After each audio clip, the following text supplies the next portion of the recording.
Hola, muy buenos días, bienvenidas y bienvenidos a un programa más de Coffee Brain. Soy la doctora Kitsia Ruiz Navarro, médica psiquiatra, en compañía del equipo de Brain and Mind. Está con nosotros la maestra Claudia Guillemont, ella es terapeuta familiar y especialista en temas de violencia. Buenos días, Claudia, bienvenida. Hola, ¿qué tal? Buenos días a todas y a todos. Y también está con nosotros la maestra Mercedes Navarro, ella es tanatóloga y especialista en mindfulness. Buenos días, Mercedes, bienvenida. Gracias, buenos días a todos. Y Monique de Amazon Estrategia Digital, quien hace posible esta transmisión. Gracias mucho. Eh, el 3 de diciembre, hoy vamos a hablar sobre el Día Internacional de la Discapacidad, Ujú. que se conmemora el 3 de diciembre. Esta fue proclamada en 1992 mediante la Asamblea General de Naciones Unidas, pues es una conmemoración mundial y la intención de este día es promover la reflexión sobre cuestiones de discapacidad y sobre eh, los beneficios de una sociedad inclusiva y accesible para todos. Y bueno, Ujú. pues este día lo que alienta la ONU es a las organizaciones de la sociedad civil y sus instituciones académicas y sector privado a colaborar con organizaciones que den soporte a personas con discapacidad en la organización de eventos y actividades.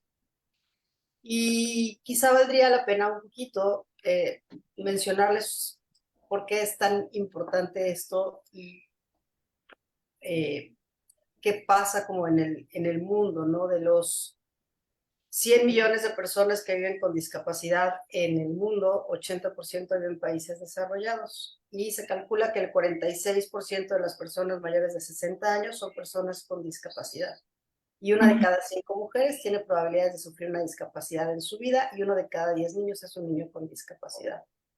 Realmente estos son de las cifras que se tienen registrada y muchos de los países que tienen convenio y que han entrado a estos tratados internacionales de Naciones Unidas. Cuando uno busca las estadísticas en México, bueno, sí existen y son muy bonitas como las iniciativas que nos ponen, ¿no? Y cómo México forma parte de estos tratados con la ONU para Ujú. fomentar como la inclusión a las personas con discapacidad y en realidad cuando te pones a buscar es que resulta que no hay nada y que tenemos muchas normas, como la norma 15, por ejemplo, que está completamente desactualizada, ¿no? Para que se dé una idea, en México, cifras del 2020 del INEGI, dice que existen casi 21 millones de personas con alguna limitación en actividad cotidiana o que se identifican con personas como discapacidad. Ujú. Entonces, pues cuando lo vemos en porcentajes de población, pues resulta un tema Sí. bastante importante que sí tenemos que hacer como mucha conciencia y pues es parte de la idea de este programa. Adelante, Claudia.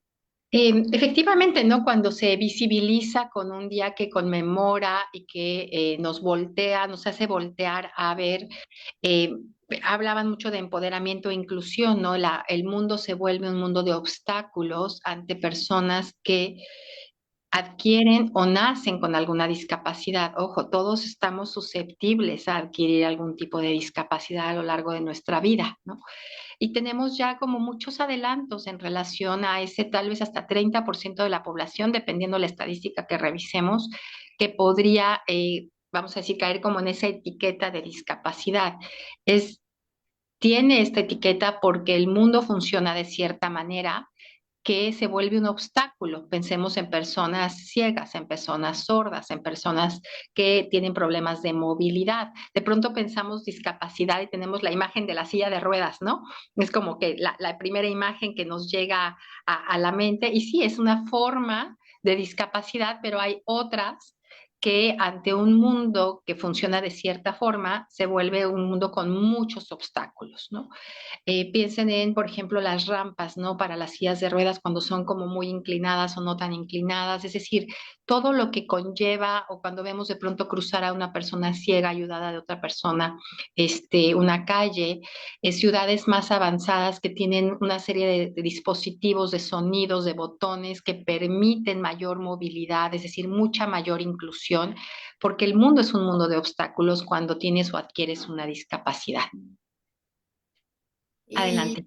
para redondear un poquito, ¿no? O sea, por definición, una persona con discapacidad no solo son deficiencias físicas, sino también Ujú. mentales, intelectuales o sensoriales a largo plazo, que lo que va a generar, como bien decía, son barreras, ¿no?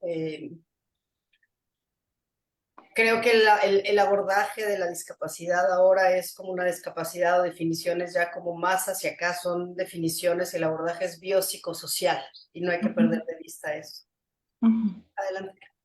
Y esta parte platicábamos un poquito antes de entrar al programa, ¿no? Es decir, cómo se vive en la sociedad la discapacidad. A mí me parece que México, a partir de todo este movimiento que ha sido los CRITs y Teletón, puso un ejemplo importante, ¿no? Y visibilizó tal vez algo que no estaba visibilizado, como hay cuestiones perinatales alrededor del nacimiento que tienen que ver con los embarazos, que tienen que ver con condiciones de vida que traen discapacidades que podríamos tal vez haber prevenido o evitado, ¿no? Todo el tema, por ejemplo, de accidentes en otro rubro.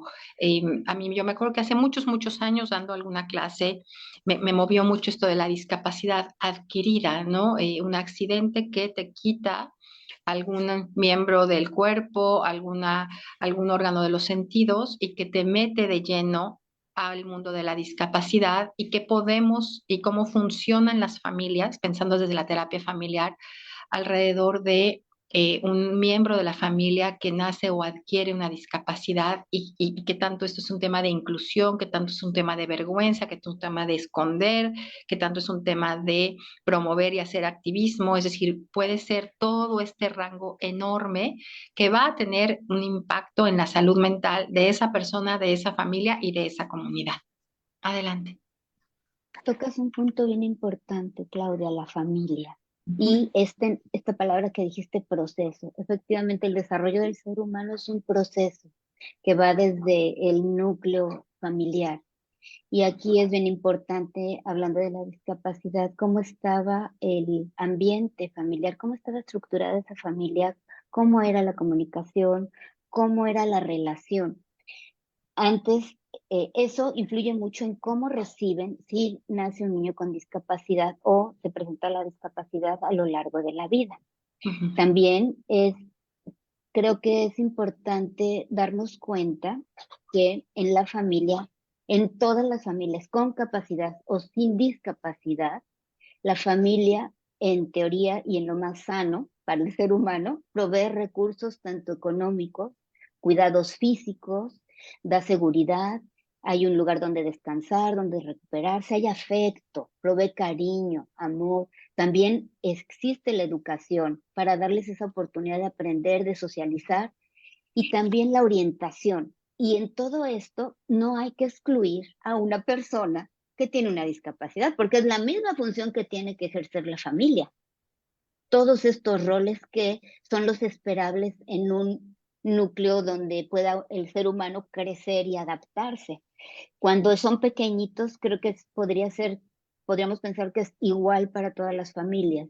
Conforme van creciendo es donde va habiendo esta adaptación, porque ya cuando la familia tiene que enfrentar el mundo, ¿verdad? Primero es la dificultad cuando se dan cuenta. A veces sí se dan cuenta en el nacimiento, pero a veces es conforme se van desarrollando que se detecta que hay una discapacidad.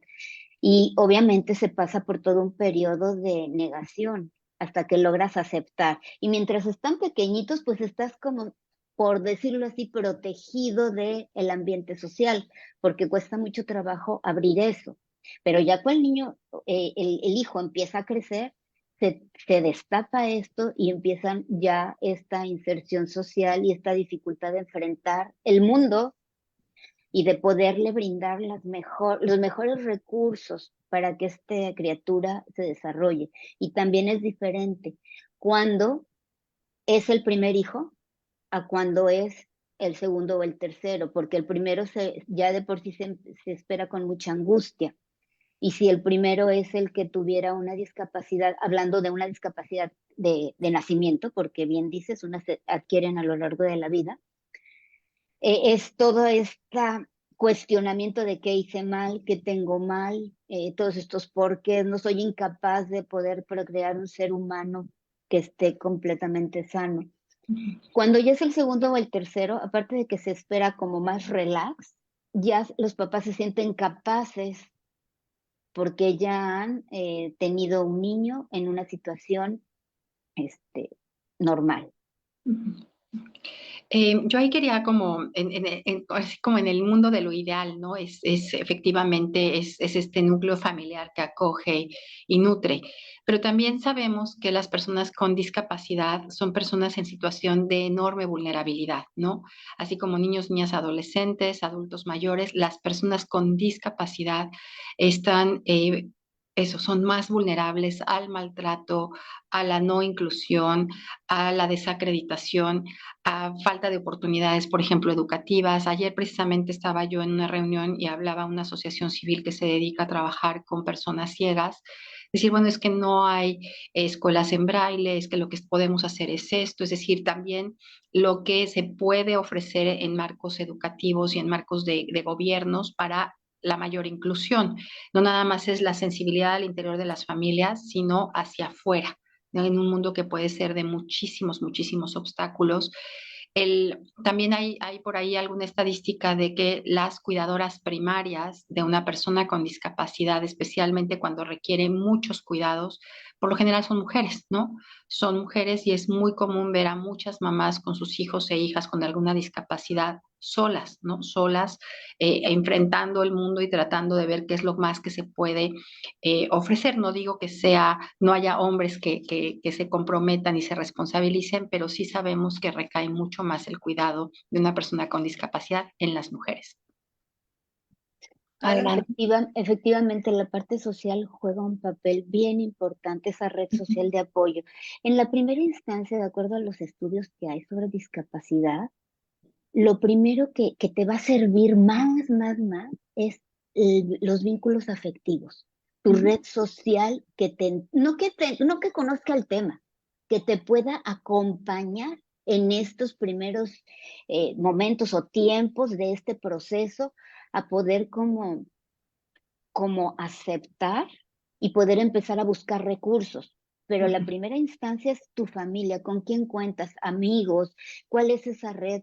Todos necesitamos de todos para desarrollarnos, siempre, con discapacidad o sin discapacidad. Se necesita al otro. Y la familia, ante todo este cambio, que todas las familias se enfrentan retos que pueden ser como muy amenazantes, requerimos del otro para poder estabilizarnos, ¿no? Y ya después de ahí, entonces ya nos vamos a las instituciones que hay actualmente.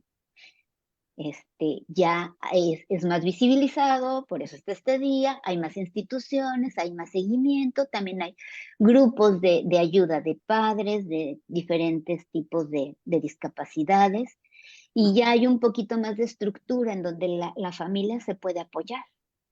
Y también, fíjate, hablando en un mundo ideal, en donde también son padres responsables, porque no siempre los padres se responsabilizan de estos chiquitos o de estos adultos con discapacidad.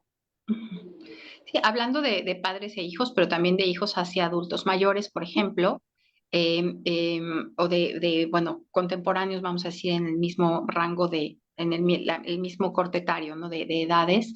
Eh, Algo que se escucha, se lee frecuentemente en temas de discapacidad son los temas de depresión, ¿no? Para entrarle como al tema de salud mental, que va más acompañado de la discapacidad, si es más un tema de depresión, de desesperanza, de ideación suicida, es decir, por ahí, Kitsia, ¿qué tendríamos que esperar? Yo estoy pensando en diferentes pacientes, una buena amiga en la universidad que con un accidente perdió los de sus piernas y los procesos y los trámites, vamos a decir, emocionales que uno transita a partir de algo así. Cuando hablamos de salud mental y hablamos de discapacidad, termina siendo, de pronto podemos meternos como en muchos tecnicismos y como enredar, podríamos terminar como muy enredados, ¿no? Porque al final hablar de salud mental y discapacidad, tenemos discapacidad mental, intelectual y biopsicosocial, ¿no? Y cada una de ellas tienen como definiciones muy diferentes, pero de una u otra forma los trastornos mentales generan un cierto grado de discapacidad. Ujú. Eh, Aquí sí tenemos como documentación porque hay una forma de medir la discapacidad en salud mental que es con los años perdidos por funcionalidad, ¿no? O sea, son los Ujú, famosos DAILIs. Y cuando uno observa, y antes de entrar como a la parte de la depresión como tal, los trastornos mentales son la quinta causa de discapacidad en el mundo. ujú. O sea, solamente tenemos por arriba enfermedades cardiovasculares, enfermedades respiratorias agudas, enfermedades neonatales, cáncer y después entran los trastornos mentales. Y cuando hablamos de los trastornos mentales, pues tenemos como punto número uno la depresión. Si bien sabemos que no toda la discapacidad que generan los trastornos mentales es una discapacidad a largo plazo, ese periodo de duración, cuando son como nada más agudos o episodios únicos, genera una disfuncionalidad o una incapacidad biopsicosocial. Ahí es donde podemos como empezar a enredarnos, ¿no? No me voy a meter como en más tecnicismos, pero no hay salud sin salud mental, ¿no? Por definición de la OMS. Entonces, si mi cerebro, que es un órgano más del cuerpo, que es donde localizo el cómo pienso, me comporto y siento, si no está funcionando bien, en este caso, como pones, ¿no? Como una depresión, me paraliza completamente. Y creo que lo triste es que a lo mejor sí tenemos ya la cultura de las rampas, ¿no? Pero no Ujú. tenemos la cultura de visibilizar una depresión como algo que a lo mejor temporalmente me va a generar una discapacidad. Ahí me encanta, Kitsia, que lo hayas planteado de esta manera porque efectivamente como que hacia allá quería yo ir. Una cosa es una discapacidad sensorial, física, adquirida o de nacimiento, que puede traerte algún tema de salud mental, vamos a decir, por ejemplo, una depresión, y otra cosa es la discapacidad que la enfermedad mental trae a la vida, ¿no? En temas de funcionalidad y de poder hacer la vida cotidiana lo mejor posible, como salimos todos un poco a vivir la vida cada día, ¿no? Y creo que ahí es donde tenemos que hacer como esta distinción muy importante. Los trastornos en salud mental pueden ser enormemente discapacitantes, si bien no se reconocen como tal, y la discapacidad de esta que te enfrenta al mundo con ciertos obstáculos puede traer también comorbilidades en temas de salud mental, para poderlo poner como en las dos grandes dimensiones que esto puede afrontar y que de pronto no te permite trabajar, no te permite salir a la vida, disfrutar a la familia, que no te deja poder funcionar. Acuérdense que es el nivel de salud y el nivel de funcionalidad lo que nos marca este tema de discapacidad. Y estoy pensando también en otras enfermedades.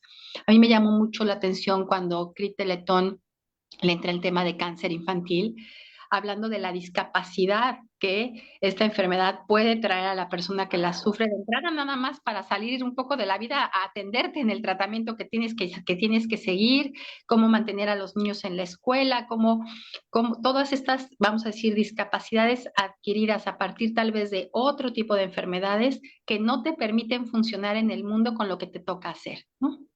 Adelante. Buenos días a Hola, todas. Corina, buenos días. Sí, a mí me gustaría como un poquito hablar también sobre la diferencia entre la discapacidad y la incapacidad, ¿no? Referente a lo que decía Kitsia, pienso que eh, iba a decir casi todas, pero me trabé porque pienso que todas las enfermedades o todas las situaciones mentales pueden llegar a ser incapacitantes. La diferencia es que no se ven, mientras que una discapacidad física se ve, ¿no? O sea, uno ve que uno es ciego, bueno, la sordera no se ve, pero se nota al hablar. Es decir, entonces la gente cuando observa la otra gente, porque hay que recordar que uno se entiende a sí mismo desde la visión del otro. ¿No? Yo reafirmo mi yo porque me veo reflejado en el otro, porque el otro reafirma mi yo, ¿no? Y entonces, en ese sentido, muchas veces la discapacidad es incapacitante a la vista del otro, pero eso no quiere decir que el discapacitado sea incapacitado. Se vuelve complejo porque si no hacemos esta diferencia, entonces estamos hablando de como dos temas distintos. A mí me gustaría referirles un caso, comentarles un caso, si me lo permiten, de un chico que yo conocí, que había perdido un miembro, un miembro de su cuerpo desde muy chiquitito, ¿no? Y cuando llegó a mi consultorio, obviamente al verlo, yo dije, ah, pues ahí es, ¿no? Y no era ahí, o sea, no era ahí, él tenía otros temas, tenía un duelo que resolver, tenía varios duelos que resolver y algunas cosas.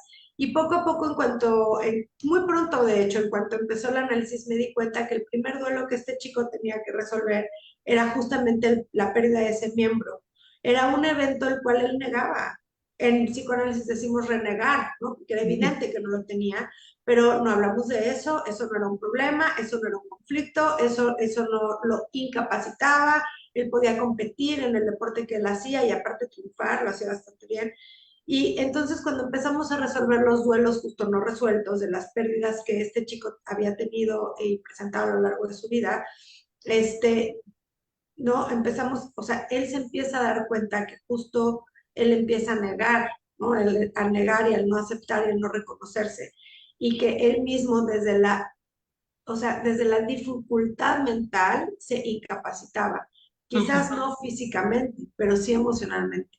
Entonces, bueno, sí es un tema porque también se dio cuenta, por ejemplo, que su papá nunca le explicó lo que le pasó, ni lo que seguía, ni lo que iba a pasar, ni lo que había pasado, ni cómo había sucedido. Se dio cuenta que había un gran gap ahí, un gran vacío de información en un montón de cosas y que al momento de enfrentarlo y confrontarlo y aceptarlo, pues se volvía complicado si todo estaba basado en una fantasía. Entonces él se da cuenta que está viviendo y cargando el dolor y la culpa de estos padres, ¿no? En lugar de enfocarse en los logros, en lo que él podría, pues en la resiliencia de este chiquito, ¿no? Hoy día, cuando llegó a mí, pues ya no era ningún chiquito, ya era un adulto. Pero entonces, es interesante cómo la discapacidad a veces no incapacita, pero la visión del otro o del sí mismo a través del otro sí incapacita. Y es que ahí es cuando empezamos a meternos justamente, ¿no? Como en estos tecnicismos y en estos diferentes planteamientos que al final, más allá de eso, yo creo que la intención es lograr una integración biopsicosocial sin importar cuál sea la discapacidad para impedir la incapacidad. Sí, sí, o sea, y podemos quedarnos aquí como filosofando sobre los términos. Adelante, Mercedes. Yo diría Sí, evitar, perdón. Evitar. precisamente es una adaptación lo que acabas de decir. Hay que adaptarnos y no es normalizar a la persona, más bien la sociedad, el entorno es el que tiene que integrarlos. Ese principio de normalización, ayudar a que esa importancia de integrarse, ¿no? Como el ejemplo que pones, no hubo este proceso de integración, se ignoró en lugar Sí, de poderlo normalizar esa parte que tenía así, para que él se integrara también desde la parte psicológica, ¿no? sí, porque también pienso que desde ahí viene el problema. O sea, cuando somos toda esta cultura inclusiva o así, es como, a ver, ¿no? Todos somos diferentes, todos tenemos ciertos tipos de limitaciones. Y a mí me gusta mucho híjole, la verdad no sé dónde sale, ¿no? En proverbio chino o cuento de niños o no sé de dónde lo sacan, pero esta parte de si yo me comparo, si yo soy un chango y me comparo con un pez, ¿no? Dentro del agua, quizás yo voy a crecer pensando que soy un inútil, o viceversa, ¿no? El pez no puede trepar los árboles. Entonces, yo pienso que desde nuestras diferencias podemos surgir, podemos avanzar, pero no desde la negación, porque si empiezo a tratar a todos iguales, pues entonces ahí es cuando se empieza a, yo pienso, a perder un poco el contacto con la realidad. Esa es la idea, ¿no? De la aceptación de la realidad. Es que aquí hay algo con lo diferente y Pau Powers nos comenta, ¿no? Primero que nada, quitarnos el estigma de pobrecitos y ver con lástima a los demás. Deberíamos de normalizar el hecho de socializar y aprender de todas las personas sin importar las capacidades.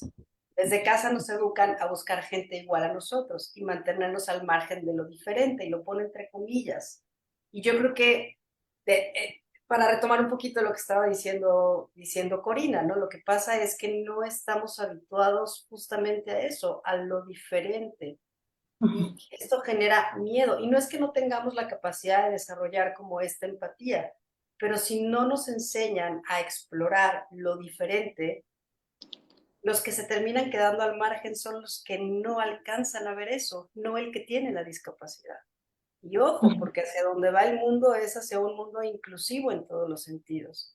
Entonces, yo más bien diría que lo normal es ahora la inclusión y lo diferente es aquel que se resiste a ella, ¿no? Hablando de términos de normalización. Adelante, claro. De hecho, yo alguna vez le escuché a Mariela Pérez decir, yo quisiera estar como en un mundo donde la palabra inclusión no tuviera que ser utilizada, ¿no? Es decir, que no fuera necesaria. ¿Por qué? Porque ya estamos todos sensibilizados, capacitados en eh, ver la discapacidad como parte de nuestro entorno, ¿no? Estoy pensando en un paciente de hace años que decía desde mi discapacidad, era una discapacidad motriz, la gente asume lo que necesito y ni siquiera me pregunta, ¿no? Es decir, de pronto hay estas pues intromisiones, esta falta de límites, esta falta creo que yo hasta de respeto de pronto, que puede no verse así, no ser intencional, pero como si no pudiéramos tener una conversación de igual a igual, ¿no? Creo que ahí tenemos todavía un tema donde la discapacidad está más, como decías tú, en que no entiende la discapacidad del otro. Ujú. Y a mí me gustaría un poco como puntualizar cuáles son como estas propuestas, ¿no? De la OMS, que las baja la OPS y que también las trabaja como la UNESCO, ¿no? Que al final los programas y todo lo que se está tratando de implementar en o, hay que tropicalizarlo, ¿no? O sea, a ver, todos estos programas son como muy universales y en realidad la idea es que cada quien los tiene que implementar de acuerdo a sus circunstancias. Y uno de ellos es promover la equidad en materia de salud para las personas con discapacidad en América mediante sistemas de salud accesibles e inclusivos. A ver, tenemos tache, porque aquí ni siquiera hay inclusión, o sea, no existe. Mejorar los mecanismos inclusivos de preparación y respuesta ante situaciones de emergencia. Bueno, creo que con Otis nos quedó como muy claro y esa es otra cosa que no debemos de perder de vista. Ante desastres naturales, ante desastres como pandemia, las personas con discapacidad terminan siendo mucho más vulnerables que la población general, ¿no? A mí me hacía mucho cortocircuito hablar de vulnerabilidad, es una palabra que no me encanta, pero al paso del tiempo entendí que para poder proteger a alguien tienes que vulnerabilizarlo primero. De lo contrario, no puedes como avanzar. Pero bueno. La otra es fortalecimiento y recolección de datos y evidencias sobre discapacidad y la promoción del desarrollo inclusivo en la comunidad, rehabilitación basada en la comunidad como medio para aplicar la Convención sobre los Derechos de Personas con Discapacidad y empoderar a las personas con discapacidad y sus comunidades. Y mucho de esto y el fundamento es el derecho humano, no es un derecho inherente a mi existencia. Entonces, mi existencia, no importa la discapacidad que tenga, es valiosa y es un derecho a la inclusión. Adelante. Creo que puedo abonar a esto de la vulnerabilidad. A mí me gustó mucho alguna explicación que escuché donde decían, no, las personas no somos vulnerables, ¿no? Nos ponen en una situación de vulnerabilidad, ¿no? Nos sucede algo que nos pone en una situación que la sociedad eh, es más factible que nos vulnere, ¿no? Pero no somos vulnerables por nosotras mismas, sino por la situación que estamos viviendo. Puede ser una situación de discapacidad, por ejemplo, ¿no? Y también el tema del idioma y el cómo señalamos, ¿no? Yo me acuerdo que en algún teletón también hablaban en el idioma mije, no existe la palabra ciego, ¿no? Por ejemplo, es un niño con los ojos cerrados, ¿no? En la traducción. Y me acuerdo que dije, qué diferente es cuando empezamos a usar el lenguaje que corresponde, ¿no?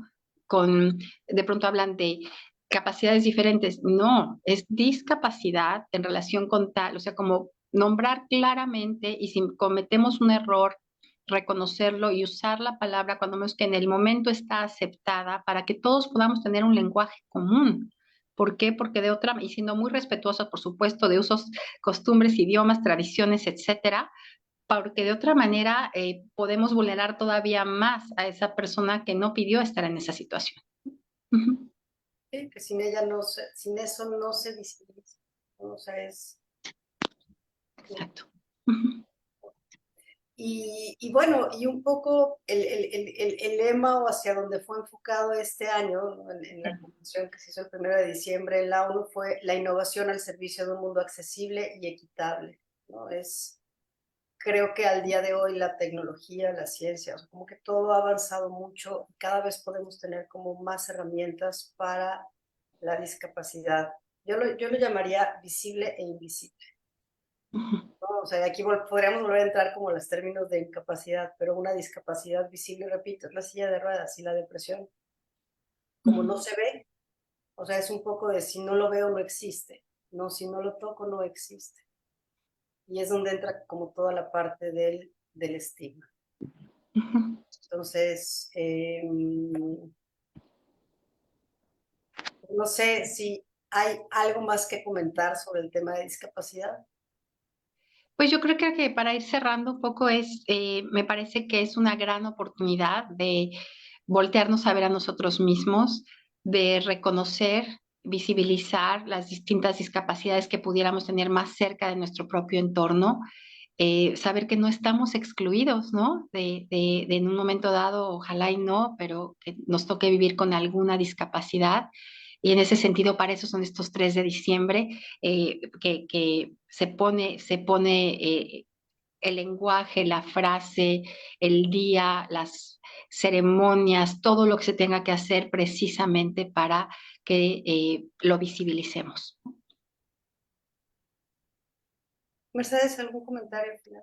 Sí, que ya como ya existen asociaciones y movimientos y lo ideal es que los padres se puedan acercar, porque por más que se haga esta publicidad y eso sí sirve porque lo visibiliza y de ahí las responsabilidades de los adultos o de la familia, el poderlos llevar y acercar pues a este apoyo de aprendizaje, porque es todo un recorrido de aprendizaje, llámese como se llame, discapacidad mental o física, es todo un aprendizaje tanto de la familia como del individuo. Corina, ¿algún comentario final? Sí, gracias, Kixia. Yo me quedo con la parte de quizás escuchar, o sea, después de la aceptación, ¿no? Lo que está pasando con el individuo y por ende con la familia, escuchar con atención las necesidades de la persona. Una cosa es lo que yo pienso me quedo mucho con lo que tú dices, ¿no, Claudia? O sea, una cosa es lo que yo pienso que te puede servir a ti y otra cosa es lo que tú realmente quieres o deseas.